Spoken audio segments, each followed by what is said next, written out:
السلام علیکم ورحمۃ اللہ وبرکاتہ۔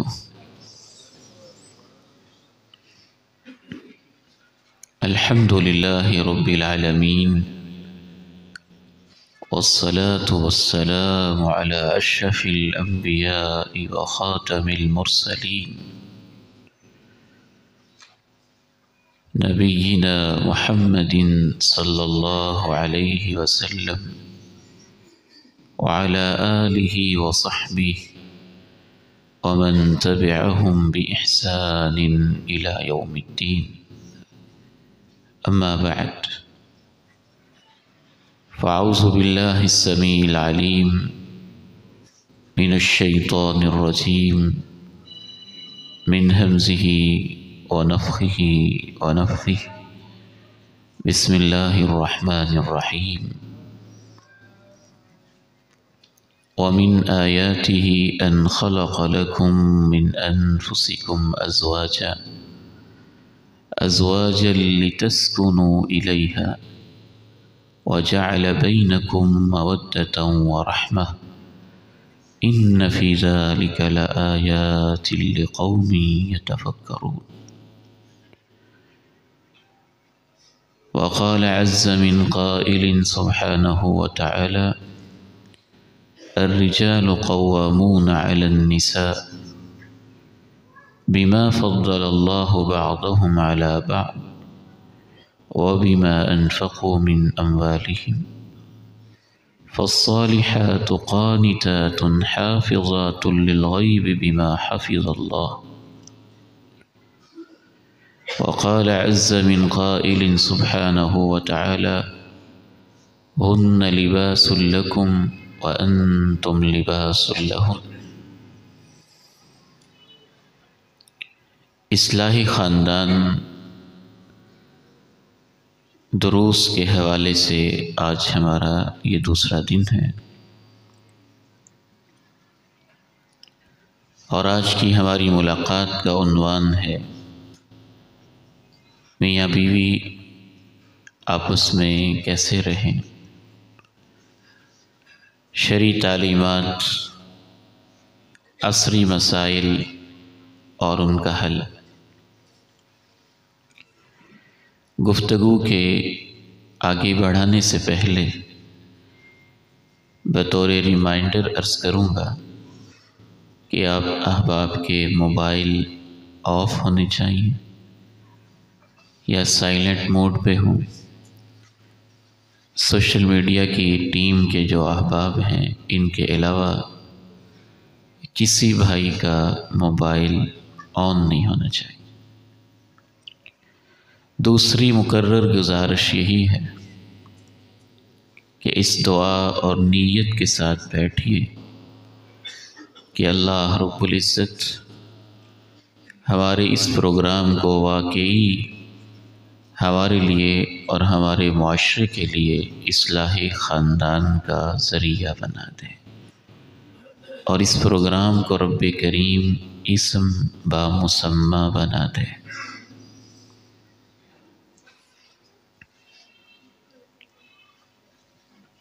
انسانی زندگی میں گھر کی بڑی اہمیت ہے۔ صرف انسان ہی نہیں، دیگر مخلوقات کو بھی اپنے گھر سے ایک محبت ہوتی ہے۔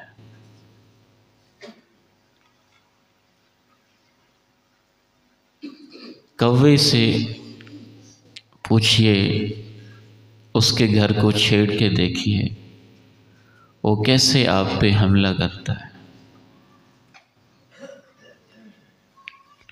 معصوم سے پرندے کس طرح ایک ایک تنکا جمع کر کے اپنا گھر بناتے ہیں اور ایک گھونسلہ تشکیل دیتے ہیں۔ شہد کی مکھی کس انداز کے ساتھ زاویے بنا بنا کے اپنے لیے چھتے کے انداز میں رہائش کے لیے ایک گھر بناتی ہے۔ انسان کے لیے تو گھر اس سے کہیں زیادہ اہم ہے۔ لیکن ہماری بدنصیبی یہ ہے کہ بعض دفعہ ہم بھی گھر کو ایک جانوروں کے لیول پہ آ کے دیکھتے ہیں یا شاید اس سے بھی نیچے گر جاتے ہیں۔ اس معنی میں گھر کے وہاں رہا جائے، اس کا احساس تو جانوروں میں بھی ہے، لیکن انسانوں کے لیے گھر صرف یہ نہیں ہے کہ کوئی چار دیواری ہو، اس میں بیڈ روم ہو، ڈرائنگ روم ہو، فرنشڈ ہو، ٹائلیں لگی ہوں، گرمیوں میں اے سی اور سردیوں میں ہیٹر ہو۔ یہ گھر کی ضروریات تو ہیں، یہ گھر کی حقیقت نہیں ہے۔ میں نے گھر کی حقیقت کو نہ سمجھنے کی وجہ سے لاہور کے پوچھ علاقوں میں اور اسلام آباد کی بڑی بڑی کوٹھیوں میں اور کراچی کے بڑے بڑے محلوں میں رہنے والے لوگوں کو بھی خودکشی کرتے ہوئے دیکھا ہے، کیونکہ ان کے پاس یہ چار دیواری تو تھی، آرائش تو تھی، آسائشیں سب پوری تھیں، ضروریات ساری باہم میسر تھیں، لیکن نہیں تھا تو وہ نہیں تھا جو گھر کا مقصد ہوتا ہے، باہمی محبت، مودت اور سکون۔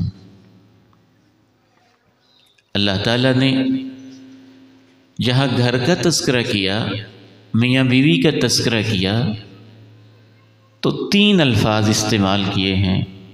جس کے پاس یہ تین چیزیں موجود ہیں وہ ایک جھونپڑی میں بھی رہتا ہے تو اس کا گھر بڑا عالیشان ہے، اور جس کے پاس یہ تین چیزیں موجود نہیں ہیں وہ 8 کنال کے کسی بنگلے میں بھی رہتا ہے تو اس کی زندگی جانوروں والی ہے، گھر کا مقصد پورا نہیں ہو رہا۔ وَمِنْ آيَاتِهِ أَنْ خَلَقَ لَكُم مِّنْ أَنفُسِكُمْ أَزْوَاجًا لِتَسْكُنُوا إِلَيْهَا وَجَعَلَ بَيْنَكُم مَّوَدَّةً وَرَحْمَةً إِنَّ فِي ذَلِكَ لَآيَاتٍ لِقَوْمٍ يَتَفَكَّرُونَ۔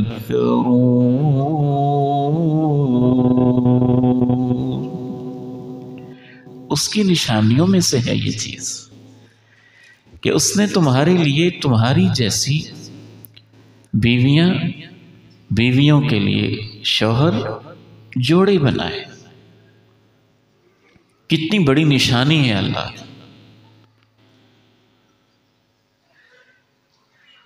کس لیے بنائے؟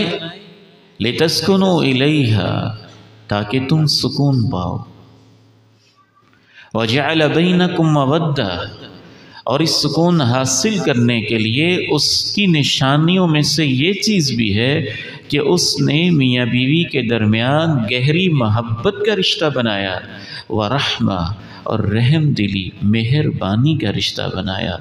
إِنَّ فِي ذَلِكَ لَآيَاتٍ لِقَوْمٍ يَتَفَكَّرُونَ، یقیناً اس میں بلا شبہ بہت ساری نشانیاں ہیں، لیکن ان کے لیے جو غور و فکر کرتے ہیں۔ تو تین چیزیں ہیں جو اللہ نے بیان کی۔ یہ دوبارہ آیت سنیں اور ان تین چیزوں کو ذہن میں رکھیں۔ وَمِنْ آيَاتِهِ أَنْ خَلَقَ لَكُم مِّنْ أَنفُسِكُمْ أَزْوَاجًا لِتَسْكُنُوا إِلَيْهَا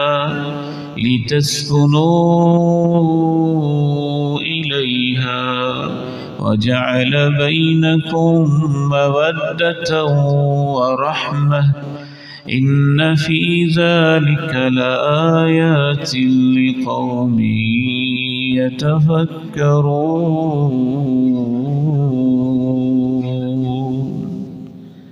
سکون، گہری محبت، رحم دلی، یہ اصل گھر کا مقصد ہے۔ ہماری ایک اور بہت بڑی غلط فہمی اور بد نصیبی بلکہ بدقسمتی یہ ہے کہ بجائے اس کے کہ ازدواجی رشتہ ہمارے لیے ایک سکون، مودت اور رحمت کا ذریعہ ہو، دیکھا یہ گیا ہے، ہمارے ایک اسکالر لاہور میں ان کا ایک ادارہ تھا، وہ کونسلنگ کرتے تھے، ازدواجی مسائل کے حوالے سے مشاورت دیتے تھے اور میٹنگ کرواتے تھے۔ انہوں نے اپنی ایک کتاب کے اندر باقاعدہ یہ رپورٹ لکھی کہ میں نے 500 جوڑوں کی کونسلنگ کی ہے اور 500 میاں بیوی کے جوڑوں میں سے 90% یہ کہتے ہیں کہ ہم تو بس گزارا کر رہے ہیں۔ چاہت، محبت، مودت، رحم دلی، تسکین نہیں، گزارا کر، بس مجبوری ہے، زندگی گزار رہے ہیں، اسے ازدواجی زندگی نہیں کہتے۔ انسان اس سے اوپر کے لیول پہ جائے جو قرآن نے لیول دیا ہے، اور قرآن ہی کی روشنی میں یہ سمجھ میں آئے گا کہ وہ لیول کیسے حاصل ہوتا ہے۔ لِتَسْكُنُوا إِلَيْهَا وَجَعَلَ بَيْنَكُمْ مَوَدَّةً وَرَحْمَةً إِنَّ فِي ذَلِكَ لَآيَاتٍ لِقَوْمٍ يَتَفَكَّرُونَ۔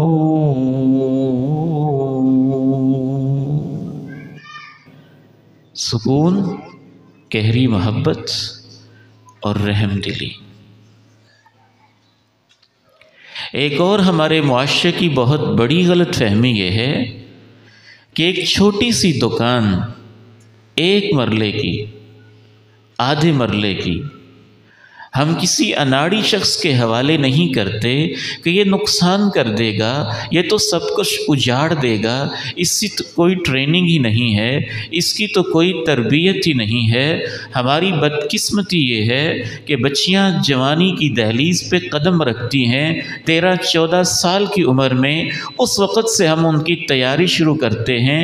ماں سمجھتی ہے، باپ سمجھتا ہے، تیاری یہ ہے کہ جہیز اچھا ہو، بستر اچھے ہوں، چارپائیاں ہوں، بیڈ ہو، سامان زیست ہو اور بہت کچھ ہو اس کی رہائش کے لیے، اور دوسری طرف بیٹے کی بھی تیاری اپنے انداز میں کی جاتی ہے، اور والدین یہ سمجھتے ہیں اس کا کمرہ تیار ہو، رہائش تیار ہو، سامان تیار ہو، یہ سب کچھ تو تیار کیا جاتا ہے، لیکن اس بدقسمت جوڑے اور بدقسمت معاشرے کو یہ شعور نہیں ہے کہ گھر گزارنے کی تربیت کیسے دینی ہے، زندگی گزارنے کی تربیت کس نے دینی ہے، وہاں رہنا کیا ہے، حقوق کیا ہیں، فرائض کیا ہیں، ذمہ داریاں کیا ہیں، مشکلات کیا ہیں، ان کا حل کیا ہے۔ میرے بس میں ہو تو کسی بھی جوڑے کو اس وقت قابل نکاح نہ سمجھا جائے جب تک وہ کم از کم کوئی 1 ہفتے کا تربیتی سیشن نہ لے لے قرآن و سنت کی روشنی میں، کہ سمجھ نہ لیں کہ ہمارے حقوق و فرائض کیا ہیں۔ اتنی عظیم ذمہ داری، اور اس حوالے سے ہمارے پاس سیکھنے سکھانے کا کوئی انتظام نہیں ہے، کوئی سیشن نہیں ہے، کوئی ادارہ نہیں ہے، کوئی تربیت نہیں ہے، کوئی رہنمائی نہیں ہے۔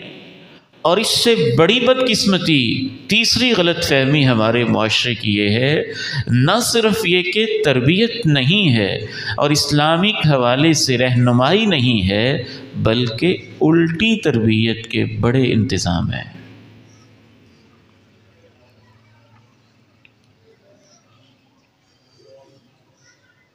ماں اپنی بیٹی کو یہ سکھاتی ہے کہ اپنے شوہر کو قابو میں کیسے رکھنا ہے اور سسرال پہ جا کے چالاکیاں کیسے کرنی ہیں اور سب کے ساتھ کیسے کھیلنا ہے۔ دوسری طرف بچوں کو یہ سکھایا جاتا ہے کہ عورت پہ تسلط کیسے کرنا ہے، حکمرانی کیسے کرنی ہے، سسر کے ساتھ کس انداز سے غلط طریقے سے رہنا ہے، الا ماشاء اللہ۔ اور اس سے بڑھ کر پریشانی کا معاملہ یہ ہے کہ صحیح اور مثبت تربیت نہیں ہے، والدین کی طرف سے چالاکیوں کے گر سکھائے جا رہے ہیں، اور اس سے بھی بڑھ کر شیطنت کا یہ عالم ہے کہ سوشل میڈیا، فلمیں، ڈرامے، ٹک ٹاک، واٹس ایپ کے گروپس اور یوٹیوب کے چینلز چند ایک کو چھوڑ کر اکثر وہ بھی اسلام کے خلاف ایک سیلاب بہا رہے ہیں، جس کا نتیجہ ہم اپنی آنکھوں کے سامنے دیکھ رہے ہیں کہ شرح طلاق دن بدن بڑھتی چلی جا رہی ہے، اور مسلم معاشروں میں بعض ممالک کے اندر ہر 100 میں سے 30 جوڑوں کا نتیجہ طلاق پہ ہے، جبکہ پہلے ادوار میں یہ شرح بہت کم ہوتی تھی، اور طلاق کے وقت باقاعدہ افسوس کیا جاتا تھا، اسے ایک بہت بڑا سانحہ سمجھا جاتا تھا۔ شیطان یوں محسوس ہوتا ہے کہ اپنے ایجنڈے میں کامیاب ہو رہا ہے، شیطان کو گھر اجاڑنا اس قدر پسند ہے کہ رسول اللہ صلی اللہ علیہ وسلم ارشاد فرماتے ہیں، ان ابلیس یضع عرشہ علی الماء، ابلیس اپنا تخت سجاتا ہے اور تخت سجا کے اپنے چیلوں چانٹوں سے رپورٹ لیتا ہے، تو نے کیا کیا، تو نے کیا کیا، تو نے کیا کیا۔ وہ اپنی رپورٹ دیتے جاتے ہیں، ایک کہتا ہے میں نے یہ کیا، میں نے وہ کیا، کہتا ہوگا میں نے زنا پہ لگایا، میں نے چوری پہ لگایا، میں نے ڈاکے پہ لگایا، میں نے فلاں برے کام پہ لگایا، شراب پہ لگایا، نشے پہ لگایا، سنتا جاتا ہے، بٹھاتا جاتا ہے، حتیٰ کہ ایک اس کا چیلا کہتا ہے میں کوشش کرتا رہا حتیٰ کہ میں نے ایک گھر کو اجاڑ دیا اور میاں بیوی کی طلاق واقع ہو گئی۔ حدیث میں آتا ہے کہ شیطان اس کو تھپکی دیتا ہے، راوی کہتا ہے کہ میرا خیال ہے یہ الفاظ بھی ہیں، یلتزمہ، اس کو گلے لگا کے چمٹا لیتا ہے کہ کام تو نے کیا ہے۔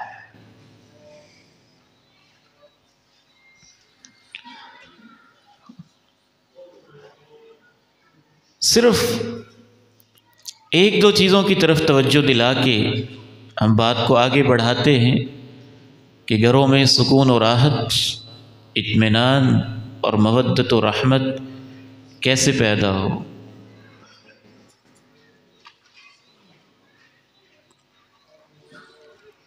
اس حوالے سے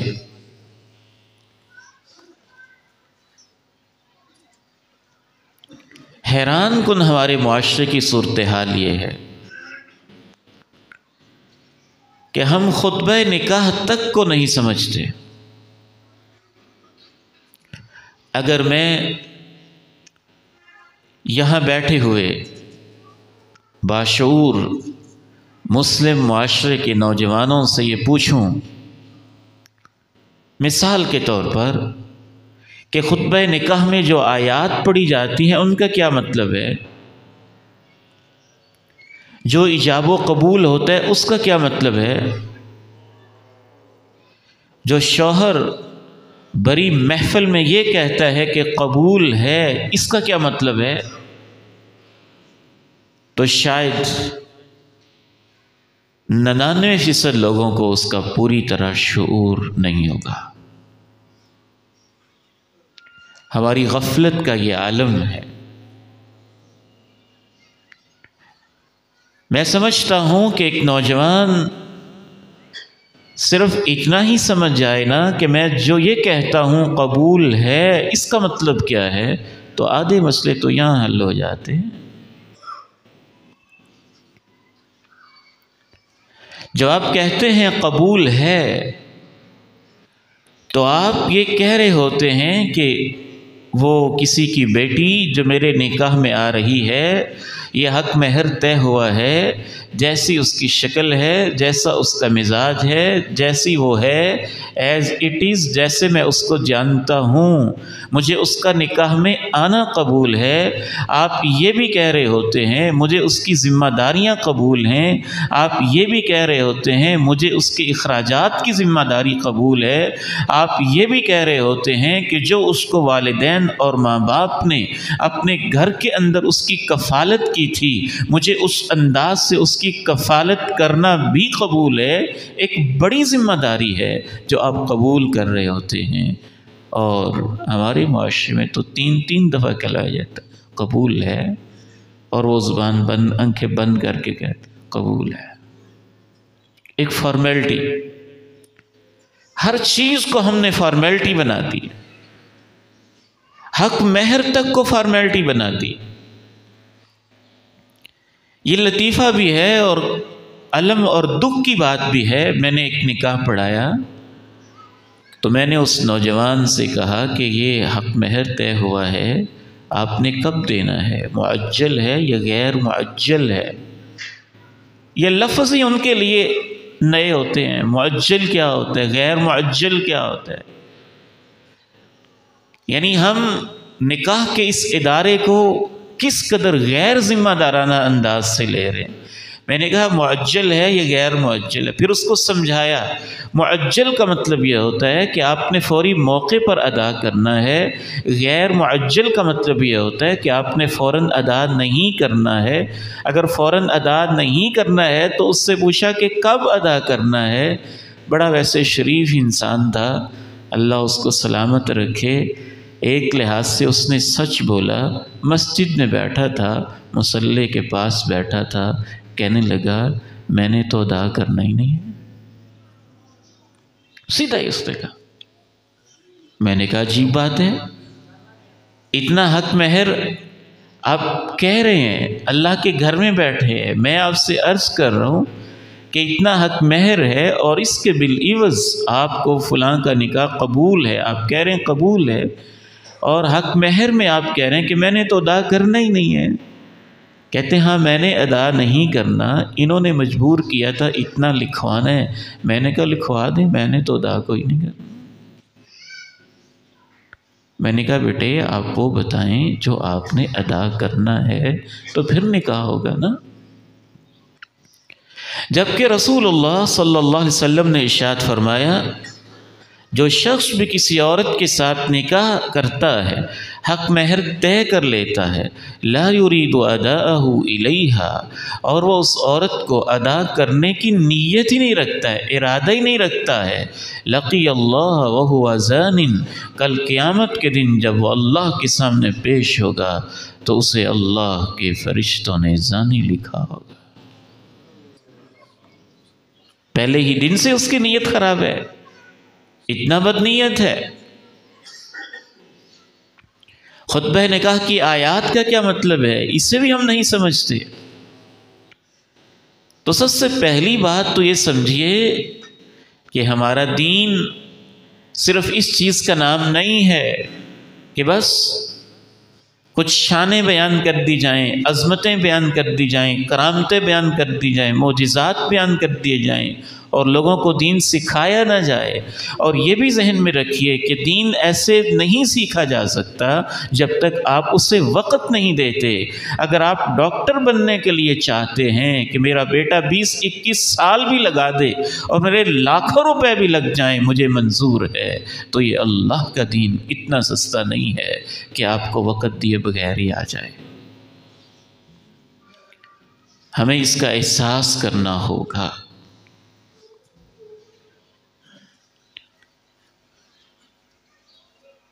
اب آتے ہیں اس بات کی طرف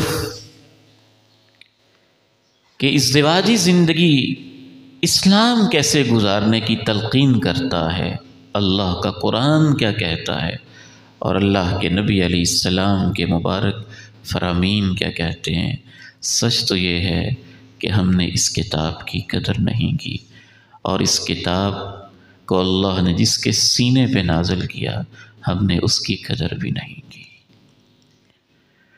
اگر چند ایک سیشنز ہو بھی رہے ہیں تو وہ اس روشنی میں ہو رہے ہیں کہ مغرب کیا کہتا ہے، یورپ کیا کہتا ہے، امریکہ کیا کہتا ہے، سائنٹسٹ کیا کہتے ہیں، سائیکالوجی کیا کہتی ہے، فلاں کیا کہتا ہے۔ میں کہتا ہوں ٹھیک ہے، اس سے رہنمائی لینے میں حرج کوئی نہیں ہے، لیکن وہ معاون رہنمائی ہے، اور اصل رہنمائی اللہ اور اللہ کے رسول کی باتیں ہیں۔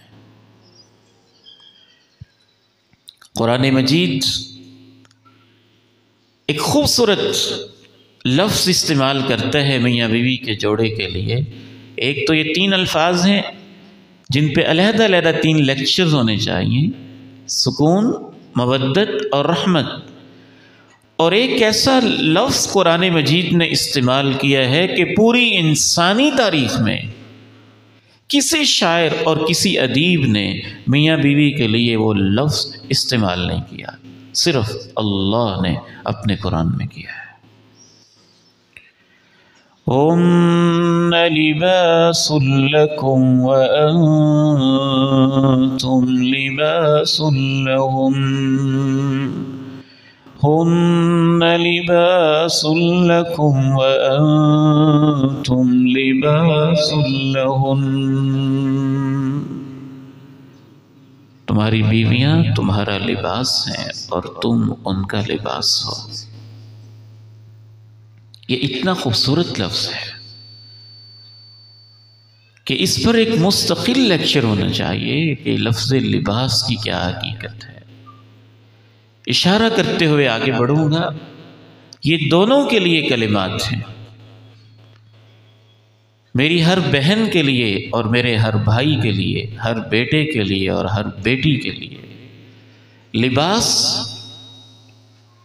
انسان کے لیے جو لباس ہے وہی موضوع ہوتا ہے جو اس کے قد کے مطابق، وجود کے مطابق، ماحول کے مطابق، موسم کے مطابق، زمینی حقائق کے مطابق ہو۔ اس میں ایک تو اس طرف بھی اشارہ پایا جاتا ہے کہ رشتہ وہی موضوع ہوتا ہے، انتخاب وہی موضوع ہوتا ہے جو آپ کی شخصیت، آپ کے ماحول، آپ کے خاندان، آپ کے معاشی حالات کے مطابق ہو۔ ہن لباس لکم وانتم لباس لہن، وہ تمہارا اور تم ان کا لباس ہو۔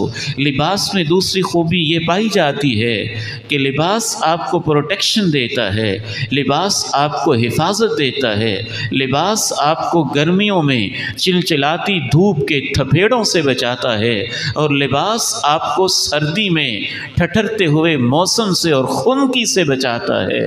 تو میاں بیوی کا فرض ہے کہ وہ گرم سرد موسم اور حالات میں، زندگی کے نشیب و فراز میں ایک دوسرے کے لیے لباس کی طرح محافظ ہوتے ہیں، وہ لباس کی طرح ایک دوسرے کے لیے حفاظت کا ذریعہ ہوتے ہیں۔ میاں اپنی بیوی کے ذریعے سے اپنی عزت و ناموس اور نگاہوں کی حفاظت کرتا ہے، اور بیوی اپنے شوہر کے ذریعے سے اپنی عصمت کی حفاظت کرتی ہے۔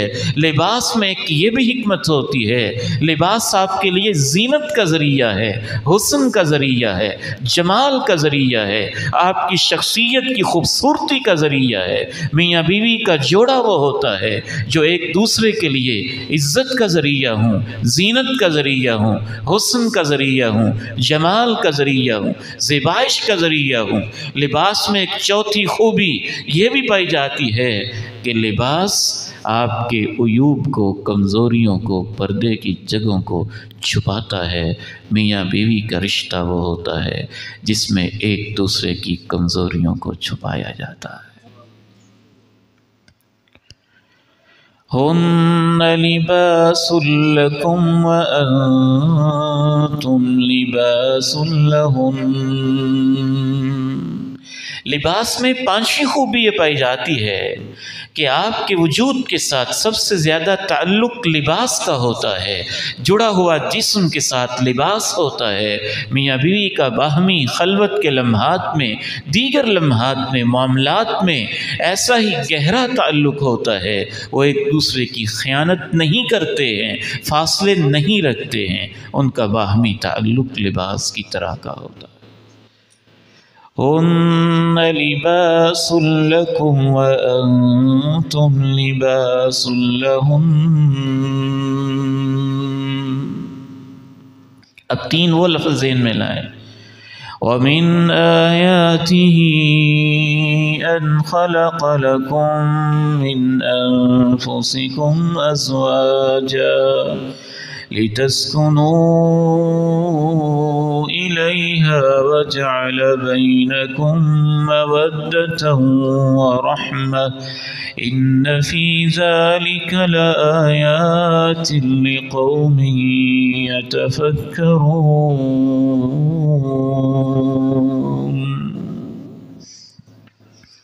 ایک اور آیت ذہن میں لائیں، پھر ہم دیگر احادیث اور ہدایات کی طرف بڑھتے جو خطبہ نکاح میں آیت پڑھی جاتی۔ یا ایھا الناس اتقوا ربکم الذی خلقکم من نفس واحدہ وخلق منها زوجها وبث منهما رجالا كثيرا ونساء واتقوا الله الذي تساءلون به والأرحام إن الله كان عليكم رقيبا۔ انسانوں ڈرو اپنے رب سے جس سے تمہیں ایک جان سے پیدا کیا، اسی سے اس کا جوڑا بنایا، پھر اس جوڑے سے مرد و عورت کو زمین پہ پھیلا دیا۔ اللہ سے ڈرو، رشتوں کو توڑنے سے بالخصوص ڈرو، یقین مانو کہ اللہ تمہاری نگرانی کر رہا ہے۔ قیامت کے دن اللہ نے حساب لینا ہے۔ کسی کی بیٹی تمہارے نکاح میں آئی تھی، تم نے اس کے ساتھ کیا سلوک کیا تھا؟ کسی کو میں نے تمہارا شوہر بنایا تھا، تم نے اس کے ساتھ کیا سلوک کیا تھا؟ اللہ تمہاری نگرانی کر رہا ہے۔ مشترکہ ہدایات کے بعد آگے بڑھتے ہیں پوائنٹ وائز چند ایک باتیں۔ سب سے پہلے شوہروں کے نام، خامندوں کے نام، وہ جن کو بڑا مان ہے کہ اللہ نے ہم کو خامند بنایا ہے اور ان کو اپنے حقوق بہت یاد ہیں اور وقتاً فوقتاً جتلاتے بھی رہتے ہیں، لیکن اپنے فرائض بھول جاتے ہیں۔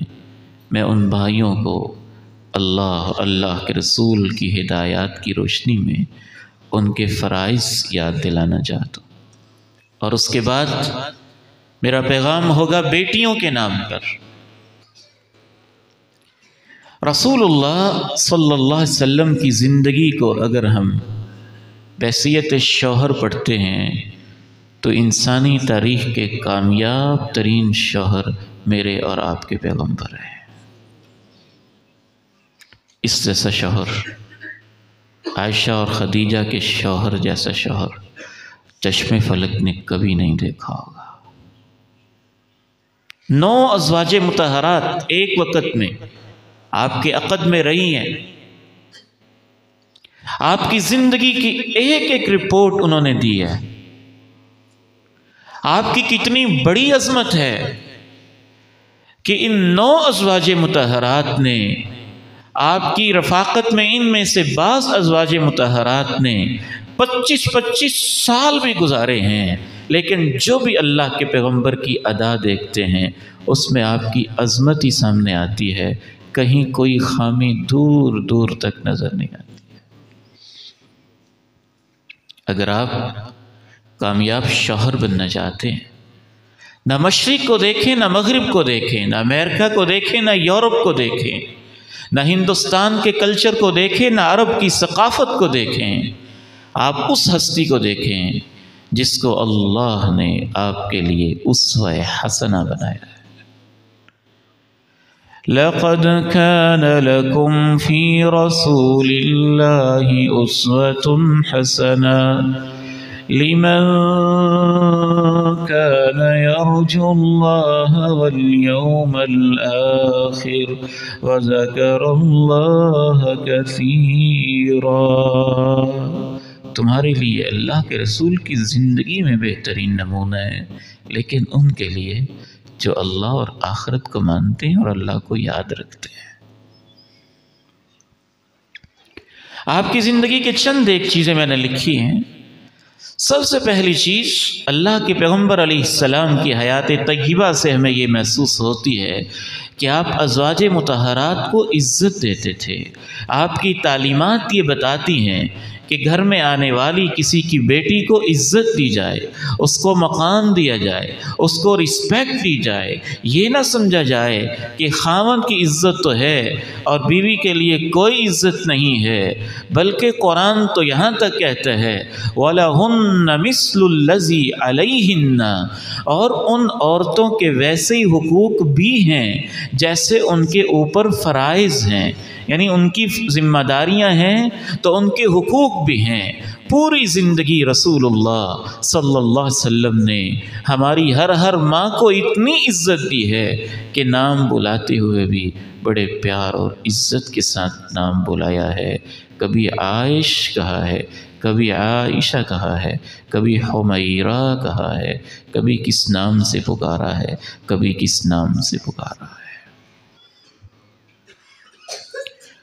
ہمارے معاشرے میں بیویوں کا عزت کے ساتھ نام لینا معیوب سمجھا جاتا، اور لوگ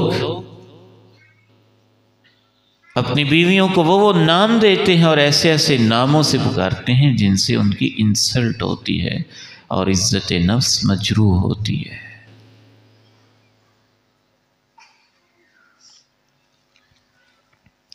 دوسری آپ کی خصوصیت یہ ہے کہ اللہ کے پیارے نبی علیہ السلام نے عمر بھر کی مصروفیات ہیں، آپ سے بڑا مصروف انسان دنیا میں کسی نے نہیں دیکھا ہوگا۔ غزوات بھی ہیں، جہاد بھی ہے، بین الاقوامی معاملات بھی ہیں، ڈیلیگیشنز بھی ہیں، وفود بھی ہیں، مذاکرات بھی ہیں، ٹیبل ٹاک بھی ہیں، جنگیں بھی ہیں، دروس بھی ہیں، خطبات بھی ہیں، بیانات بھی ہیں، اللہ کے معاملے بھی ہیں، قرآن کی تلاوتیں بھی ہیں، ایک دن میں 100 رکعت کے نفل بھی ہیں، پاؤں میں سوجن مبارک بھی ہے، اللہ کی عبادت کر کے اشراق ضحیٰ بھی ہے، تہجد اور نوافل بھی ہیں۔ اس کے باوجود اللہ کے پیارے نبی علیہ السلام کی زندگی میں وہ بیلنس، وہ حسن، وہ توازن اور وہ خوبصورتی نظر آتی ہے کہ جناب ابن عباس رضی اللہ تعالی عنہما بیان کرتے ہیں، یہ آپ کے چچا کے بیٹے ہیں، دوسرے معنی میں آپ کے کزن ہیں، آپ کے گھر کے حالات سے بڑی اچھی طرح واقف ہیں، اور ہماری ایک ماں رشتے میں ان کی خالہ بھی لگتی ہیں، دوسرے لحاظ سے اللہ کے پیغمبر ان کے خالو بھی لگتے ہیں، گھر کے ایک فرد ہیں، گھر کی زندگی سے بڑی اچھی طرح واقف ہیں۔ جناب ابن عباس کہتے ہیں کہ اللہ کے پیارے نبی علیہ السلام روزانہ ہی فجر کی نماز کے بعد، ذکر اذکار کے بعد 9 کی 9 ہماری ماؤں کے ایک ایک گھر میں چکر لگا کر خیریت پوچھتے تھے، شام کے وقت عصر کے بعد دوبارہ چکر لگاتے تھے اور پہلے سے زیادہ وقت دیتے تھے، اور پھر رات وہاں گزارتے تھے جہاں ایک ترتیب آپ علیہ السلام کی بنی ہوتی تھی۔ گھر کو وقت دیں، وقت دیے بغیر گھر نہیں چلتا ہے۔ اللہ کے پیغمبر سے زیادہ مبارک مصروفیتیں کس کی ہوں گی؟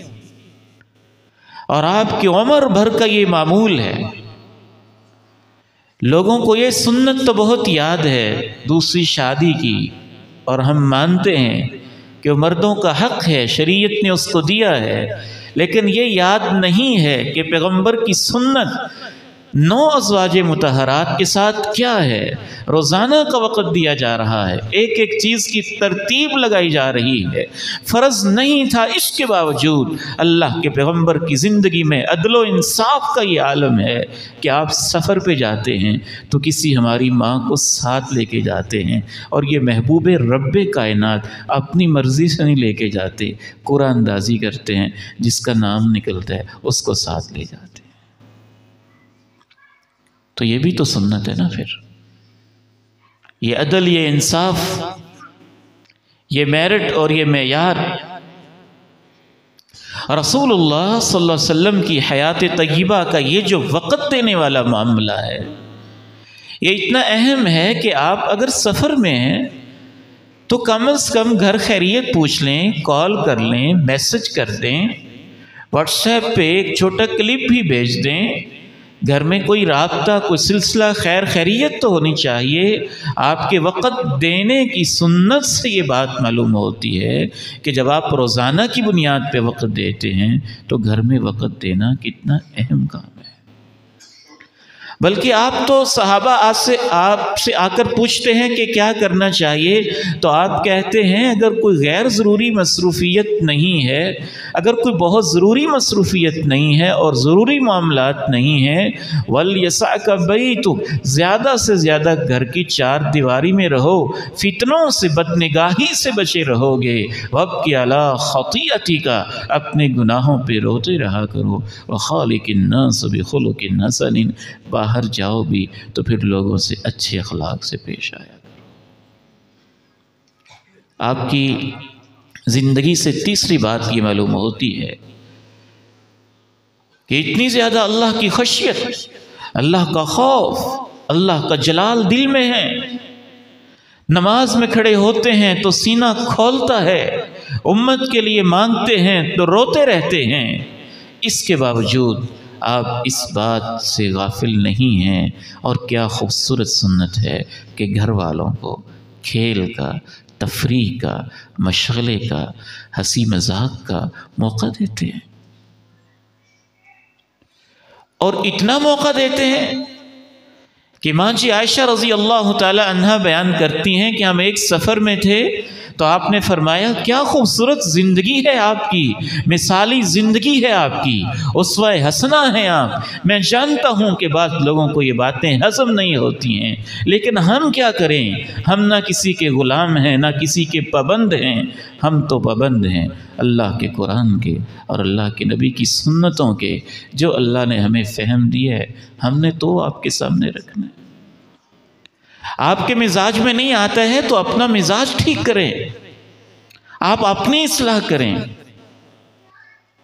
اللہ کے پیارے نبی علیہ السلام ماں جی عائشہ سے کہتے ہیں عائشہ آؤ دوڑ لگاتے ہیں، سفر میں دوڑ لگاتے ہیں، تو دوڑ لگاتے ہیں۔ ہمارا مزاج اتنا خشک ہے، اور بعض لوگ دینداری اس کو سمجھتے ہیں کہ اپنی بیوی کو کبھی کوئی تفریح کا موقع ہی نہیں دینا، مسکرا کے کوئی بات ہی نہیں، کوئی ایسا سلسلہ ہی نہیں۔ ایک صاحب تو ایسے کیا اب ان کو لفظ کہیں، وہ اس بات پہ اعتراض کر رہے تھے کہ فلاں عورت جو ہے وہ صبح واک کے لیے کیوں نکلتی ہے، اگر وہ پردے کے ساتھ نکلتی ہے تو اس کا حق ہے، آپ کون ہوتے ہیں اعتراض کرنے والے؟ یعنی اس کی صحت کے مسائل ہیں، کیا مسائل ہیں؟ اور آپ یہ دین کہاں سے لے کے آئیں جس میں اتنی سختیاں ہیں جو آپ نے اپنے گھر میں بیٹھ کے بنا لی ہیں؟ آپ کہتے ہیں عائشہ آؤ دوڑ لگاتے ہیں۔ اللہ کے پیارے نبی علیہ السلام ہماری ماں جی کے ساتھ مقابلے میں دوڑ لگاتے ہیں اور ہماری ماں جی دوڑ میں جیت جاتی ہیں۔ پھر وقت گزرتا ہے، ایک اور موقع آتا ہے، آپ کہتے ہیں عائشہ آؤ پھر دوڑ لگاتے ہیں۔ آپ دوڑ لگاتے ہیں تو اللہ کے پیارے نبی علیہ السلام جیت جاتے ہیں اور فرماتے ہیں کہ عائشہ وہ جو تم پہلے جیتی تھی نا اب ہمارا حساب برابر ہو گیا۔ کیا محبت ہے، کیا اپنائیت ہے ہمارے لیے، جو اللہ کے پیارے نبی کی زندگی ہی سب کچھ ہے، وہی اسوہ ہے، وہی ماڈل ہے، وہی رہنمائی ہے۔ بشرطے کہ ہم اس سے رہنمائی لیں تو صحیح، صرف نعتوں اور جھنڈیوں تک آپ کو محدود نہ کریں، کرامات اور معجزوں تک محدود نہ کریں، شان اور مقام تک محدود نہ کریں، اس سے کس کو انکار ہے؟ اللہ کا واسطہ ہے آپ کی زندگی سے کچھ سیکھنا بھی شروع کر دیں، کوئی رہنمائی لینا بھی شروع کر دیں، اس کو اپنانا بھی شروع کریں، تاکہ زندگیوں میں سکون آئے، نبوت کا حسن آئے، سنت کا جمال آئے، محبت آئے، ہمدردی آئے، خیرخواہی آئے۔ آپ علیہ السلام کی سنت مبارکہ سے ایک اور بات یہ معلوم ہوتی ہے، نہ صرف یہ کہ آپ خود تفریح کا موقع دیتے تھے، بلکہ اگر کسی وقت کوئی تفریح ہو رہی ہے تو اس کو دیکھنے کا بھی موقع دے دیتے تھے، بشرطے کہ وہ شرعی حدود میں ہو، اس میں کوئی غیر شرعی چیز نہ ہو، کوئی بے حیائی اور فحاشی نہ ہو۔ حبشہ کے لوگ کھیل رہے تھے جنگی کھیل، ماں جی عائشہ رضی اللہ تعالی عنہا سے ہمارے پیارے نبی علیہ السلام خود پوچھتے ہیں، عائشہ کھیل دیکھنا پسند کرو گی؟ میں نے کہا جی پسند کروں گی۔ تو آپ کا شانہ مبارک تھا اور ماں جی نے اپنی ٹھوڑی یہاں رکھی ہوئی تھی اور بیان فرماتی ہیں کہ جب تک میں نے خود نہیں کہا بس آپ کھڑے رہے اور میں اپنی ٹھوڑی یہاں رکھ کے کھیل دیکھتی رہی۔ دین کو صحیح روح کے ساتھ سمجھیں، نہ اس کا یہ مطلب ہے کہ آج کل کے بے حیائی والے فحاشی والے مناظر دکھائے جائیں، اور نہ ہی اتنی سختی ہے کہ کسی وقت کوئی تفریح کا موقع ہی نہیں دینا۔ اس میں ایک اعتدال ہے جو تفصیل کے ساتھ سمجھا جا سکتا ہے۔ رسول اللہ صلی اللہ علیہ وسلم بحیثیت مثالی شوہر، آپ کی زندگی کی ایک پانچویں سنت یہ معلوم ہوتی ہے کہ انسانی تاریخ نے آپ سے زیادہ وفادار شوہر کوئی نہیں دیکھا ہوگا، حالات کو یاد رکھنے والا شوہر کوئی نہیں دیکھا ہوگا، بیویوں کی نیکیوں کو یاد رکھنے والا کوئی شوہر نہیں دیکھا ہوگا، ماضی کے حسین لمحات کو یاد رکھنے والا کوئی شوہر نہیں دیکھا ہوگا۔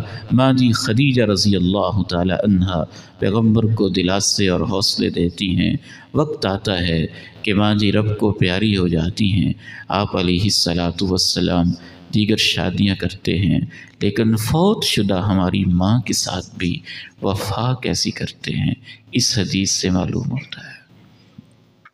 ماں جی عائشہ کہتی رضی اللہ تعالی عنہا، میں نے اپنی زندہ سوکنوں پہ اتنی کبھی غیرت نہیں کھائی جو ایک نسوانی غیرت ہوتی ہے، جتنی مجھے غیرت اور حساسیت خدیجہ کے بارے میں ہوتی تھی، کیونکہ پیارے نبی علیہ السلام بات بات پہ خدیجہ کا تذکرہ کرتے تھے، خدیجہ ایسے، خدیجہ ایسے، خدیجہ ایسے فرماتی ہیں۔ ایک دن مجھ سے رہا نہ گیا، میں نے کہا اللہ کے پیارے نبی صلی اللہ علیہ وسلم، وہ بوڑھی عورت تھی اور سرخ اس کی باتیں تھیں، وہ اللہ کو پیاری ہو گئی، اور اس کے بعد اللہ نے آپ کو نوجوان ایک کنواری بیوی دی، اور آپ اس کا تذکرہ کہتے رہتے ہیں۔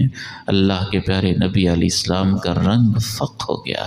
آپ نے کہا عائشہ تم نہیں جانتی، میں اپنے الفاظ میں حدیث کی یوں تعبیر کرتا ہوں، عائشہ تم نہیں جانتی، خدیجہ وہ ہے جب لوگ مجھے پتھر مارتے تھے تو میرے اوپر چادر دیتی تھی۔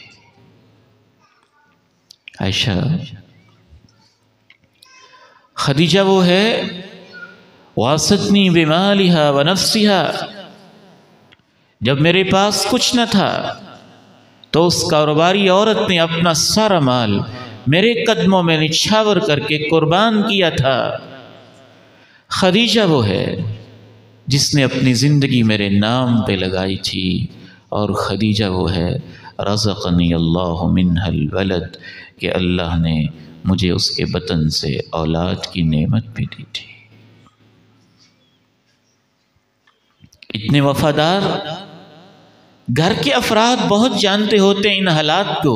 گھر کے خادم ہیں، جناب انس رضی اللہ تعالی عنہ فرماتے ہیں کہ جب بھی گھر کے اندر کوئی بکری ذبح ہوتی، جانور ذبح ہوتا، گوشت بنتا، تو اللہ کے پیارے نبی علیہ السلام مجھے کہتے انس جاؤ یہ اتنا گوشت فلاں فلاں عورت کو دے کے آؤ، کیونکہ جب خدیجہ زندہ ہوتی تھی تو اس وقت وہ خدیجہ کے پاس آیا کرتی تھی۔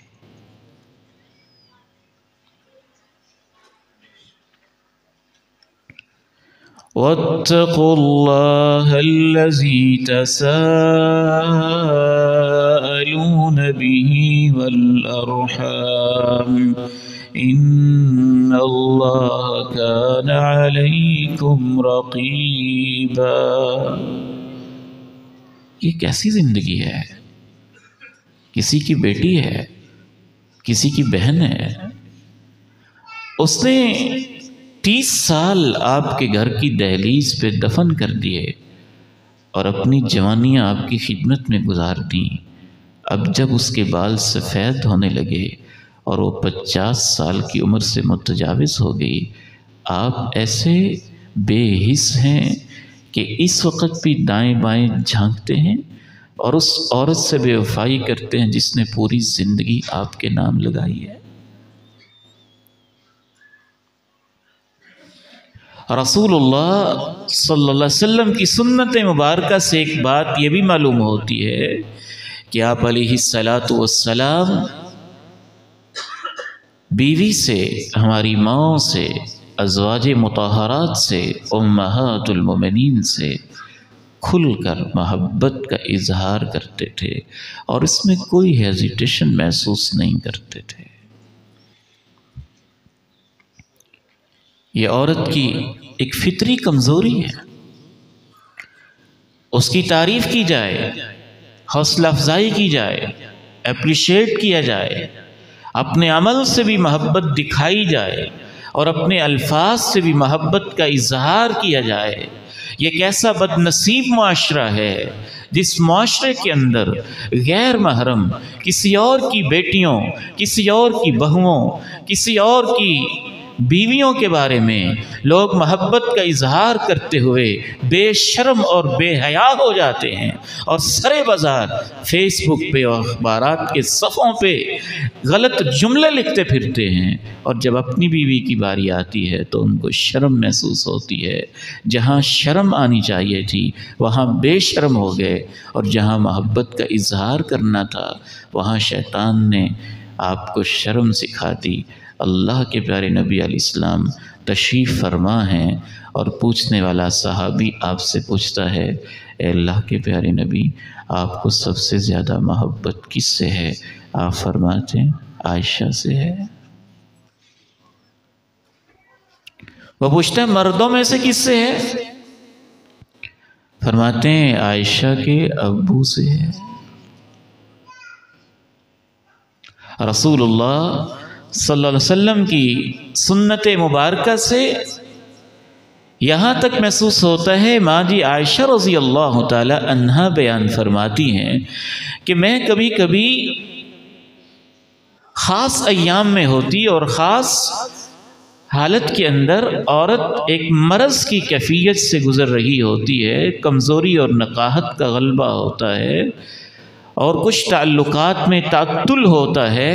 آپ فرماتی ہیں میں خاص ایام میں ہوتی اور میں ایک برتن سے کوئی چیز پیتی تو اللہ کے نبی علیہ السلام اسی برتن کو میرے ہاتھ سے لے لیتے اور مجھے دکھا کے جہاں منہ رکھ کے میں نے پانی پیا ہوتا برتن کے اسی جگہ پہ اپنے مبارک کو ہونٹ رکھ کے پانی پیتے تھے۔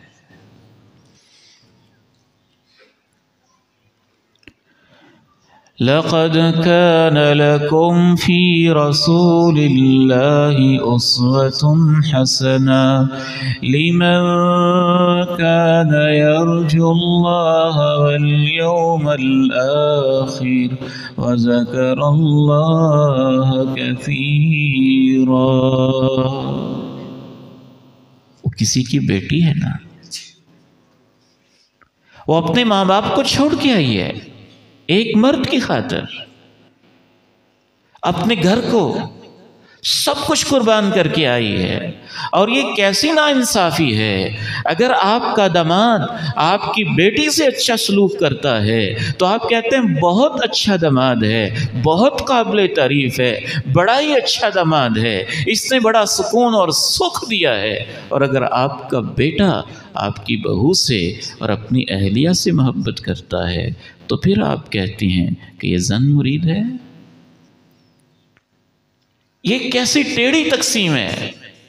اپنی بیٹیوں کے بارے میں آپ کیا سوچ رکھتے ہیں اور دوسروں کی بیٹیوں کے بارے میں آپ کی سوچ بدل کیوں جاتی ہے، اور میرٹ مختلف کیوں ہو جاتا ہے، اور تقسیم ٹیڑھی کیوں ہو جاتی ہے؟ اللہ کے پیارے نبی علیہ السلام نے تو یہ کہا ہے کہ تم میں سے کوئی شخص مومن نہیں ہو سکتا جب تک وہ دوسروں کے لیے وہ پسند نہ کرے جو اپنے لیے کرتا ہے۔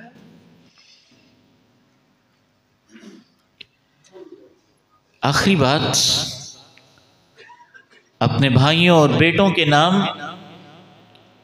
اس کا یہ مطلب نہیں ہے کہ انسان ایک توازن اور بیلنس نہ رکھے اور گھر والوں کو خوش کرنے کے لیے دین کی حدیں پامال کر دے، ہر جائز ناجائز فرمائش پوری کرتا رہے اور ہر طرح سے ایک توازن نہ رکھے، ماں باپ کو فراموش کر دے، بہنوں کو فراموش کر دے، دین کی ذمہ داریوں سے غافل ہو جائے۔ اللہ کے پیارے نبی علیہ السلام کی زندگی بھی کیا خوبصورت زندگی ہے۔ کبھی کبھی آپ رات کے وقت گھر میں لیٹے لیٹے اٹھ جاتے، کیا وہ ماحول ہوتا ہوگا، آپ کہتے قیامت سر پہ آ گئی ہے۔ اپنی ہولناکیوں کے ساتھ وہ آ چکی ہے۔ آپ فرماتے اپنے گھر میں رات کے وقت اچانک اٹھ کے رب کاسیات عاریات، کتنی ہی ایسی عورتیں ہیں میں اپنی نبوت کی آنکھوں سے دیکھ رہا ہوں جنہوں نے لباس پہنے ہوئے ہیں لیکن اللہ کے نزدیک وہ بے لباس اور ننگی ہیں۔ کبھی آپ رات کے لمحات میں بھی گھر میں ایسا تربیتی پروگرام دیتے کہ آپ علیہ السلام کہتے ایقظوا صواحب الحجر، ان کمروں میں لیٹنے والیوں کو بیدار کر دو، موت سر پہ ہے، قیامت آیا جاتی ہے۔ کبھی آپ کہتے عائشہ آج میں نے اپنے رب سے باتیں کرنی ہے۔ کبھی آپ رات کی تنہائیوں میں کھڑے ہو جاتے اور ماں جی عائشہ بیان کرتی ہیں کہ آہستہ سے اٹھے، آہستہ جوتا پہنا، آہستہ دروازہ بند کیا، ماں جی کسی اور سوچ میں ہیں اور اللہ کے پیارے نبی کسی اور دنیا میں ہیں۔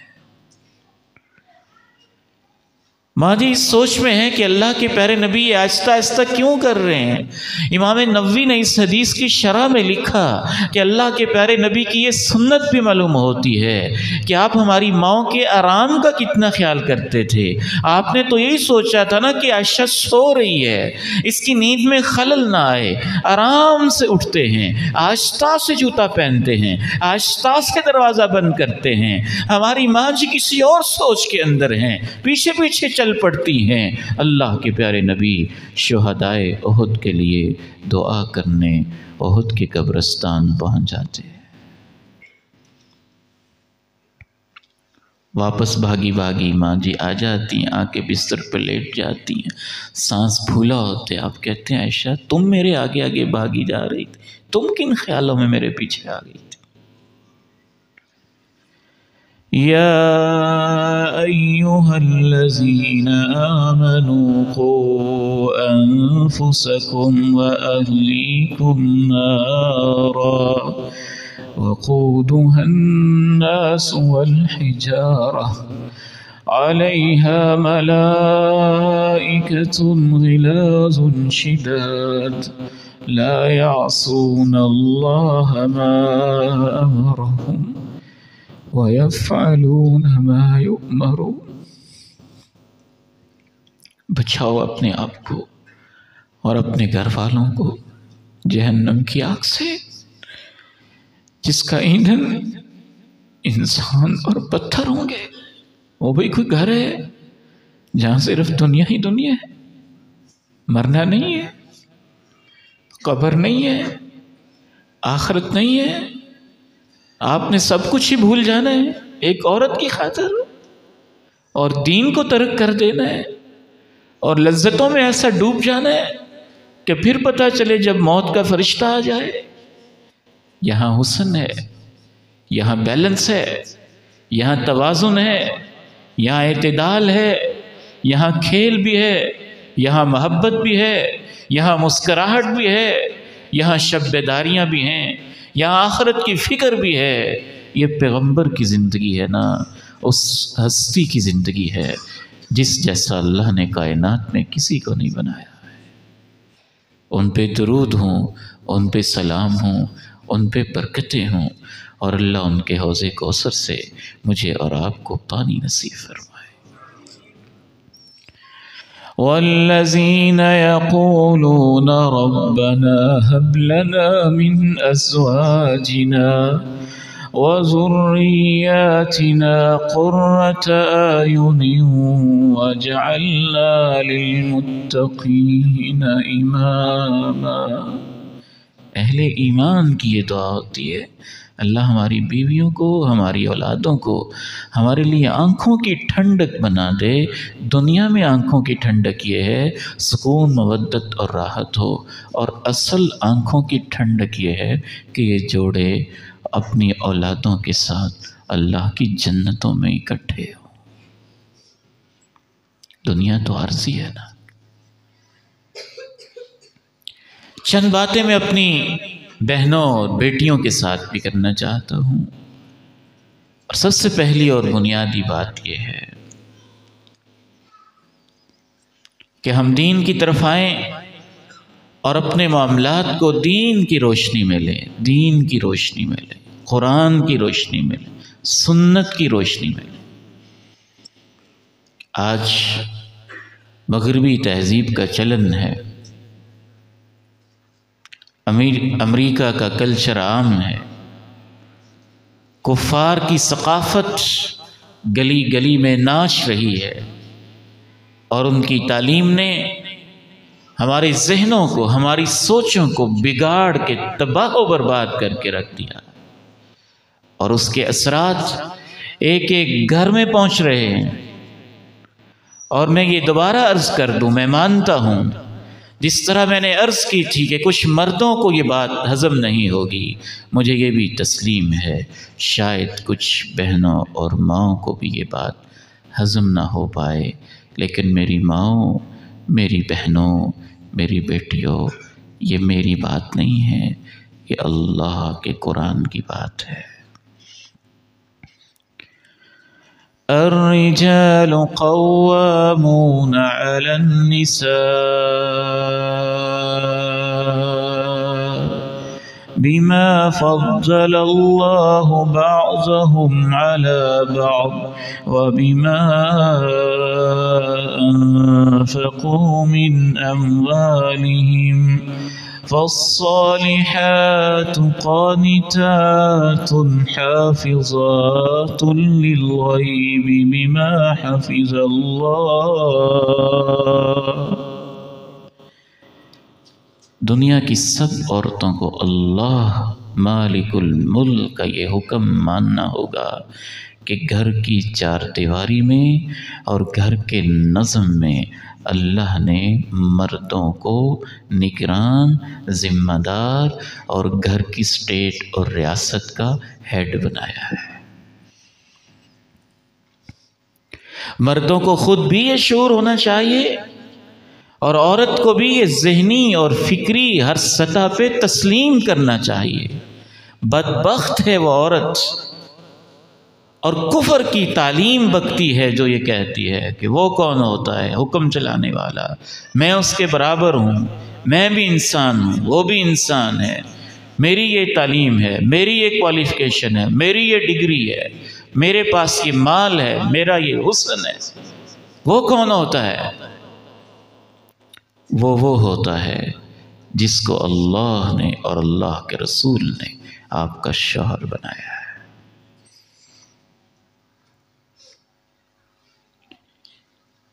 یہ گمراہی ہے جو یہ پھیلائی جاتی ہے۔ رسپیکٹ میں یہ برابر ہیں، حقوق و فرائض دونوں کے ہیں، عزت میں برابر ہیں، احساسات میں برابر ہیں، لیکن انتظامی لحاظ سے گھر کا نظم کیسے چلانا ہے، مینجمنٹ کیسے کرنی ہے، یہ معاملات میں فیصلہ کس نے لینا ہے، عقل کے پیدل ان لوگوں احمقوں کو ایف ایس سی اور بی ایس کر کے، ایم فل اور پی ایچ ڈی کر کے، ان ظالموں کو اتنی عقل بھی نہیں آتی ہے کہ جب مینجمنٹ کی بات ہوتی ہے تو وہاں مرد بھی برابر نہیں ہوتے ہیں، وہاں کسی نہ کسی ایک کو ہیڈ شپ دینی ہی پڑتی ہے۔ کیا خیال ہے آپ کا ایک چھوٹا سا پرائمری اسکول ہو اور اس کے اندر سارے ہی مرد جاب کرتے ہوں اور وہ کہیں ہم سب برابر ہیں، ہیڈ ماسٹر کون ہوتا ہے ہمیں ڈکٹیٹ کرنے والا اور ہدایات دینے والا؟ تو کیا اسکول کا ادارہ چلے گا؟ ایک کالج میں سارے ہی مرد ہیں اور وہ کہیں کہ ہم سارے برابر ہیں، پرنسپل کون ہوتا ہے ہمیں یہ کہنے والا اور وہ کہنے والا؟ ان احمقوں کو یہ تو پتہ چل گیا کہ ایک کمپنی اور فرم چلانے کے لیے کچھ درجات بنانے پڑتے ہیں، ایک سکول چلانے کے لیے درجہ بندی کرنی پڑتی ہے، مسجد کا نظم چلانے کے لیے درجہ بندی کرنی پڑتی ہے، کالج کا ایک انتظام چلانے کے لیے کلاسیفیکیشن کرنی پڑتی ہے، یونیورسٹی کا انتظام چلانے کے لیے درجہ بندی اور کیٹاگرائزیشن کرنی پڑتی ہے۔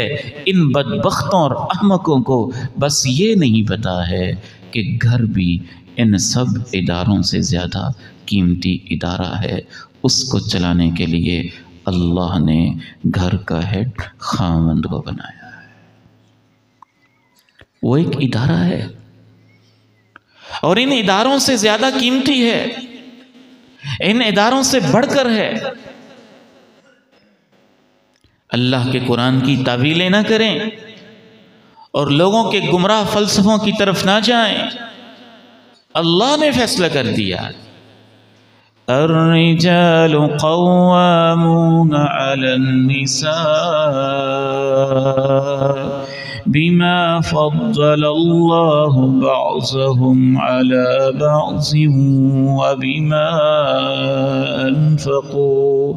وبما أنفقوا من أموالهم فالصالحات قانتات حافظات للغيب بما حفظ الله۔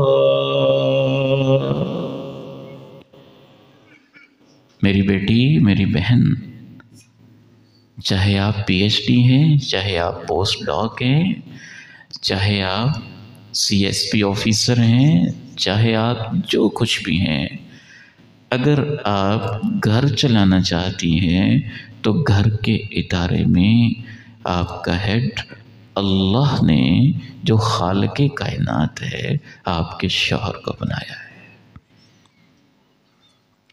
جب تک آپ یہ تسلیم نہیں کریں گی اور ذہنی طور پہ تیار نہیں ہوں گی اور اسے اللہ کا حکم نہیں سمجھیں گی، آپ سب کچھ ہو سکتی ہیں، آپ کامیاب بیوی اور گھر کی کامیاب ملکہ نہیں ہو سکتی ہیں۔ اور اس میں کوئی توہین کی بات نہیں ہے۔ میں ایک کالج میں جاب کرتا ہوں اور میں پرنسپل صاحب کو اگر پرنسپل مانتا ہوں تو کیا اس میں میری توہین ہے؟ کیسے بدبخت ہیں یہ لوگ! چند ٹکوں کے لیے وہی عورت بینک میں بیٹھتی ہے تو اپنے باس کے کہنے پہ دوپٹہ بھی اتارتی ہے اور میک اپ بھی کرتی ہے اور عزت بھی لٹا کے آ جاتی ہے۔ اگر وہ ایئر ہوسٹس بنتی ہے تو اپنے باس کی ہر بات کو مان لیتی ہے۔ سپر سٹور میں ملازمت کرتی ہے تو چند ٹکوں کی خاطر سب کچھ کر لیتی ہے۔ بس ایک گھر کا ادارہ ہی اتنا بے حیثیت ہے کہ یہاں اللہ کا حکم سننے کے بعد بھی وہ اپنے شوہر کو اس کا جائز مقام دینے کے لیے تیار نہیں ہے جو اللہ نے دیا، اور دے کے وجہ بھی بتائی، 2 وجہ بتائی۔ یہ قرآن ہے، قرآن کسی عام انسان کی بات نہیں ہے۔ 2 وجہ اللہ نے بتائی۔ ایک کا تعلق جسمانی صلاحیت کے ساتھ ہے اور ایک کا تعلق معاشی کفالت کے ساتھ ہے۔ مثال کے طور پہ آپ کے ادارے میں ایک وہ شخص ہے جو مہینے میں 5 دن یا 7 دن بیمار رہتا ہے اور سال 2 سال کے بعد کوئی 1.5 مہینہ بیمار رہتا ہے، آپ ذمہ داری اس کو دیں گے یا اس کو دیں گے جو سارا سال صحت مند رہتا ہے اور طاقتور بھی رہتا ہے؟ اللہ نے کہا کہ میں نے مردوں کو سربراہ اس لیے بنایا ہے کہ میں نے تخلیق میں ہی، فزیکلی ہی، ان کی پیدائش اور فطرت میں ہی میں نے ان کو فضیلت دی ہوئی ہے۔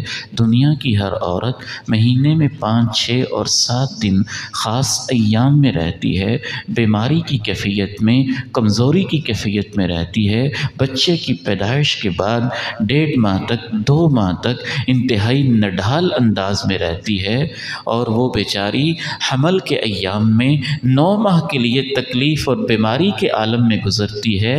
اور میری بہنوں اور بیٹیوں، اللہ نے تمہارا بوجھ ہلکا کرنا چاہے، تم کہتی ہو نہیں ہم یہ ذمہ داری بھی اٹھائیں گے۔ الرجال قوامون على النساء بما فضل الله بعضهم على بعض وبما أنفقوا من أموالهم۔ دوسری وجہ اللہ نے یہ بیان کی ہے کہ مرد تمہارے کفیل ہیں، معاشی طور پہ وہ خرچ کرتے ہیں، تمہارے اخراجات کی ذمہ داری اٹھاتے ہیں۔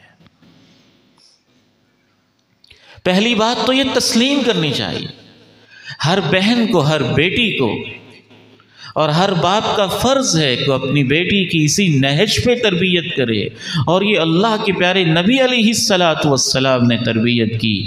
آپ نے ارشاد فرمایا، گھر کے اس سربراہ کو یہ مقام دیا، فرمایا اگر میں کسی کو کہتا کہ کسی کو سجدہ کرے تو میں عورت کو کہتا اپنے خامن کو سجدہ کرے۔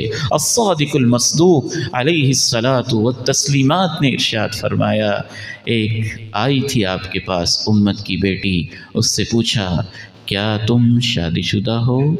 کہا جی شادی شدہ ہوں۔ فرمایا انظری این انت منہ، خیال رکھنا خاوند کا، انما ہوا جنتکی ونارکی، تیرا خاوند تیری جنت ہے، تیرا خاوند تیری دوزخ بھی ہے۔ کیا مطلب؟ اگر تم خاوند کی خدمت کرو تو وہ تمہارے لیے جنت ہے، اگر تم اس کی نافرمانی اور بغاوت اور خود سری پہ اتر آؤ تو وہی تمہارے لیے دوزخ ہے۔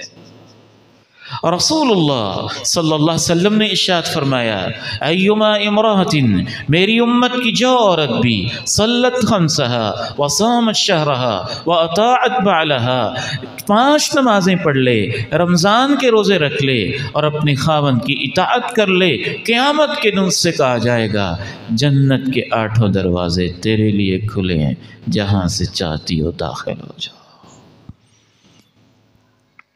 دوسری گزارش اپنی بہنوں اور بیٹیوں سے یہ کرتا ہوں کہ گھر میں کام کرنا، خدمت کرنا، کھانا بنانا، روٹی پکانا،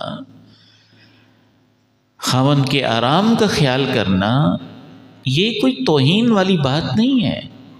جیسے مرد کے لیے باہر جا کے کمانا اور منوں بوریوں کے بوجھ اٹھانا اور 10 گھنٹے کی ملازمت کرنا اور دن رات ہلکان ہونا، وہ کوئی اس میں توہین نہیں سمجھتا، وہ اسے اپنا اخلاقی فرض سمجھتا ہے اور اس میں خوشی محسوس کرتا ہے اور اپنی جوانیاں اس کی لگا دیتا ہے اور پوری زندگی لگا دیتا ہے۔ ایسے ہی میری بہنوں اور بیٹیوں، گھر کے 4 دیواری کے اندر رہتے ہوئے کھانا پکا دینا، گھر کے کام کر دینا، صفائی کر دینا، یہ ذمہ داری لے لینا کوئی توہین کی بات نہیں ہے۔ اس دنیا میں محمد الرسول اللہ صلی اللہ علیہ وسلم، میرے ماں باپ ان پہ قربان جائیں، ان کی بیٹی سے زیادہ عزت والی کوئی بیٹی نہیں ہے۔ سیدہ فاطمہ زہرا رضی اللہ تعالی عنہا جو جنت کی عورتوں کی سردار ہیں، ان سے بڑا مقام کس کا ہوگا؟ محبوب رب کائنات کی بیٹی ہیں اور حسنین کریمین جنت کے شہزادوں کی ماں ہے۔ لیکن آپ حدیث اٹھائیں اور آپ تاریخ اٹھائیں، سیدہ فاطمہ رضی اللہ تعالی عنہا کے ہاتھوں میں چکی پیس پیس کے آبلے پڑے ہوئے تھے. گھر میں کام کرتی تھی تو پڑے ہوئے تھے نا، آٹا پیستی تھی تو پڑے ہوئے تھے نا. حتیٰ کہ امام کائنات کی خدمت میں حاضر ہو کے عرض کرتی ہیں، اے اللہ کے پیارے نبی علیہ السلام کچھ کہہ نہیں پاتی ہیں، شرما سی جاتی ہیں. بعد میں یہ معلوم ہوتا ہے کہ یہ عرض کرنا چاہتی ہیں کہ آپ کے پاس خادم آئے ہیں، گھر کے کچھ معاملات میں آسانی کے لیے مجھے بھی ایک خادم مہیا ہو جائے. آپ فرماتے ہیں، فاطمہ بیٹی، صفہ کے طالب علموں کو چھوڑ کے میں تمہاری ضرورت کا پہلے خیال نہیں کر سکتا.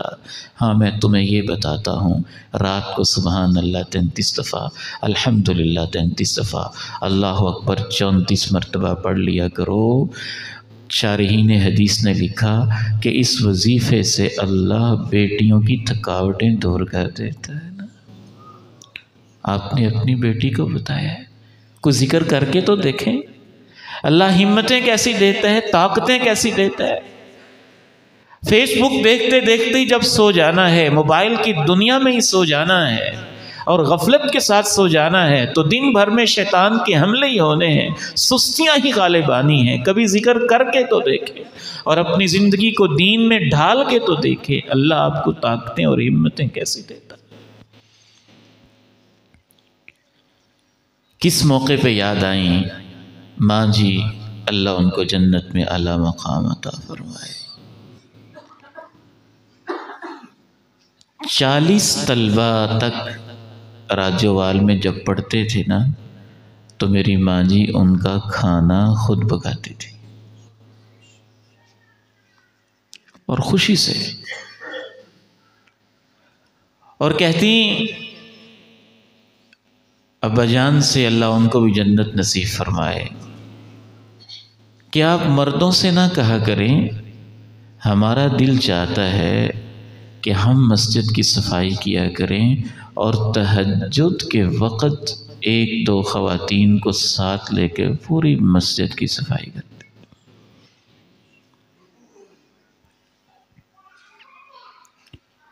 ایک مقام ہوتا ہے عورت کا،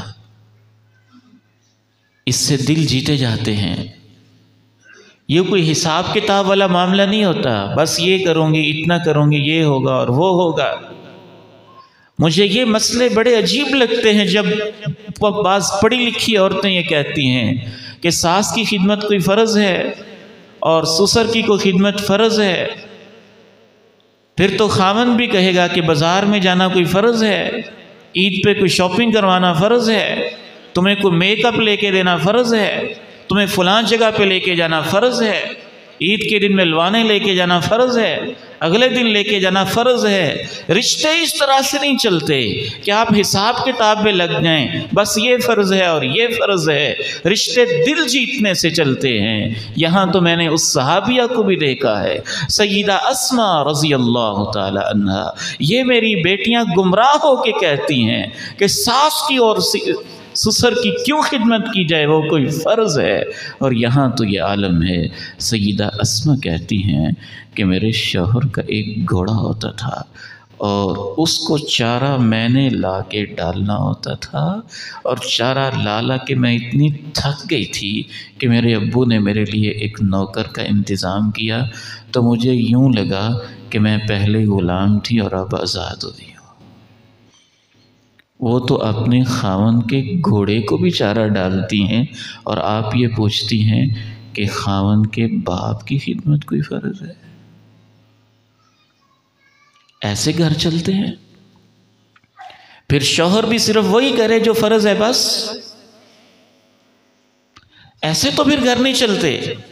اخلاقیات بھی کوئی چیز ہوتی ہیں، عرف بھی کوئی چیز ہوتا ہے. میں یہ بھی نہیں کہتا کہ ایک آنے والی ایک بچی کے اوپر سب دیوروں کے اور سب بھائیوں کے اور سب بھاوجوں کے اور پورے خاندان اور ٹبر کے سارا بوجھ اس کے کھاتے میں ڈال دیا جائے، اور ساری صفائیاں اس مظلوم کے سر پہ ڈال دی جائیں، اور ساری ذمہ داریاں اس کے اوپر ڈال دی جائیں، یہ ایک اور طرح کا ظلم ہے۔ اور یہ بھی اور طرح کا ظلم ہے کہ وہ اتنی غافل اور سست ہو کہ وہ اپنے گھر کی ذمہ داری اور اپنے خاوند کی ذمہ داری اور اپنے خاوند کے باپ اور ماں کی ذمہ داری ہے وہ خاوند کے اوپر ہی فرض۔ ٹھیک ہے، ہم مانتے ہیں آپ پہ فرض نہیں ہوگا، لیکن آپ یہ بتائیں کہ خاوند کیا آپ کے تعاون کے بغیر اپنا یہ فرض ادا کر سکتا ہے؟ تو نیکی کے کام میں تو عام بندے کے ساتھ بھی تعاون کرنا چاہیے۔ اور مردوں کی بھی یہ غلطی ہے کہ وہ یہ سمجھتے ہیں کہ بس ہمارا حکم چلے، ہم نے کہہ دیا کہ ایسے کرو، آپ حکمت کے ساتھ کریں، حکمت عملی کے ساتھ، ایک طریقے کے ساتھ، اسلوب کے ساتھ کریں۔ شاید مجھے یہ بات شیئر کرنی چاہیے کہ نہیں، لیکن ترغیب کے لیے میں شیئر کر دیتا ہوں کہ اللہ تعالیٰ نے ہمیں بہت اچھا موقع دیا، یہ اللہ کا خاص انعام۔ میری شادی کے بعد شاید چند ایک ہی باپ ہوں گے جو ایسے کرتے ہوں گے۔ میرے والد محترم نے اپنی بہو میری اہلیہ کو پاس بٹھا کے کہا کہ بیٹی تم میری بیٹی ہو، میں نے 5 بیٹیوں کو رخصت کیا ہوا ہے، میں باپ ہوں، جانتا ہوں کہ بیٹیاں کیا ہوتی ہیں، اس گھر میں کسی قسم کی کوئی پریشانی ہو تو تم نے مجھے باپ سمجھ کے بتانا ہے۔ اور مجھے کہا علیحدہ بٹھا کے، بیت الرحمن محسن کہتے تھے، محسن بیٹے میں نے تیری 5 بہنوں کو رخصت کیا ہے، اور میں جانتا ہوں کہ اگر اللہ کا حکم نہ ہوتا تو شاید کوئی باپ بھی اپنی جوان بیٹی کو اپنی آنکھوں سے جدا نہ کرتا۔ وہ بیٹیوں کی محبتیں، ان کو گھر سے رخصت کرنا، پیار دے کے الوداع کر دینا، ایک نئی زندگی اور ایک نئے سفر کی طرف جو شاید وہ گھر اس سے پہلے کبھی دیکھا تک نہ ہو، باپ کے لیے کوئی آسان معاملہ تو نہیں ہوتا۔ تو کہتے کہ بیٹا اس بیٹی کا، اپنی بیوی کا تم نے خاص خیال رکھنا ہے اور کوئی پریشانی نہیں ہونی چاہیے۔ میری زندگی بھر کی عادت تھی اکثر مغرب کے بعد عشاء تک، اور کبھی عشاء کے بعد ماں جی کے پاؤں دبانا، ان کی مالش خود میں کرنا، اپنی سعادت بڑی سمجھتا تھا اور بڑی خوشی ہوتی۔ تو اہلیہ سے کہنا کہ آپ آئیں ذرا، ماں جی سے ملنے جاتے ہیں، ایک ٹانگ میں نے پکڑ لینی کہ میں دباتا ہوں، اور دوسری اس کو کہنا کہ چلیں آپ دبائیں، مل کے دباتے، خدمت کرتے۔ آپ خود تو کبھی اپنے ماں باپ کا خیال نہ رکھیں، اور خود ماں باپ کے سامنے بولیں بھی اور ان کو عزت نہ دیں، اور یہ چاہیں کہ وہ عورت جو اجنبی ہے اور آپ کے رشتے کے علاوہ ان کے ساتھ کہ اس کا خاص رشتہ بھی نہیں ہے، بس سارا بوجھ اسی پہ ڈال دیں، تو یہ تو کوئی انداز اور حکمت والی بات نہیں ہے۔ کافی وقت بیت چکا ہے، آخری بات کہہ کے میں آپ سے اجازت چاہوں گا۔ اللہ تعالیٰ نے قرآن میں ایک بڑی عظیم بات کی، اسی آیت الرجال قوامون علی النساء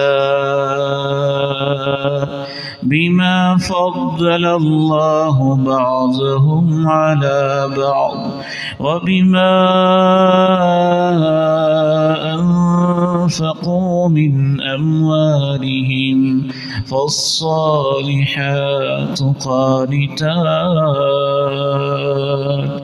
قانتات حافظات للغیب بما حفظ اللہ۔ اللہ نے نیک عورتوں کی 2 خوبیاں بیان کی ہیں۔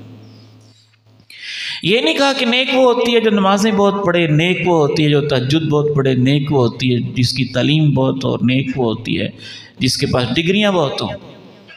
نہیں، گھر کی چار دیواری کے اندر نیک وہ ہے، حقوق العباد کے اندر نیک وہ ہے، اس ازدواجی زندگی کے اندر نیک وہ ہے جس کے اندر دو خوبیاں پائی جائیں۔ یہ آیت میری بہنیں، میری بیٹیاں اپنے دلوں کی تختیوں پہ لکھ لیں، ثبت کر لیں اور اس کو نقش کر لیں۔ فالصالحات قانتات حافظات للغیب حافظات للغیب بما حفظ اللہ۔ نیک عورتیں وہ ہوتی ہیں جو فرما بردار ہوتی ہیں، اطاعت کرنے والی ہوتی ہیں۔ اس سیاق و سباق میں فرما برداری سے مراد ہے اللہ کی فرما بردار، اپنے شوہر کی فرما بردار۔ حافظات للغیب، خاوند کی عدم موجودگی میں حفاظت کرنے والی ہوتی ہیں۔ کس چیز کی حفاظت؟ حدیث میں وضاحت آئی دو چیزوں کی، اپنی عزت کی حفاظت اور خاوند کے مال دولت کی حفاظت۔ جس عورت کے اندر یہ تین خوبیاں جمع ہو جائیں وہ دنیا کی سب سے نیک عورت ہے، چاہے اس نے الف با بھی نہ پڑھا ہو، وہ دنیا کی سب سے پڑھی لکھی عورت ہے، وہ دنیا کی سب سے سمجھدار عورت ہے۔ فالصالحات قانتات حافظات للغیب بما حفظ اللہ۔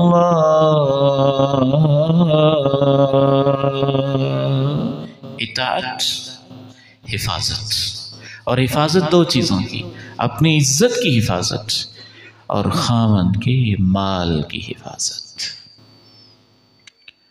نہ بیجا فرمائشیں ہو، نہ اس میں فضول خرچی ہو، نہ اس کی ادھر ادھر سپلائی ہو، نہ اجازت کے بغیر ادھر ادھر ہو، اور سب سے اہم بات وہی ہے جو خطبہ نکاح میں کہی جاتی ہے، میرے بھائیوں، میرے بیٹوں، بہنوں اور بیٹیوں، زندگی یوں گزارو کہ آپ کو یہ احساس ہو کہ اللہ دیکھ رہا ہے اور ایک بڑی ذمہ داری ہے، اور اللہ نے قیامت کے دن دونوں سے حساب بھی لینا ہے۔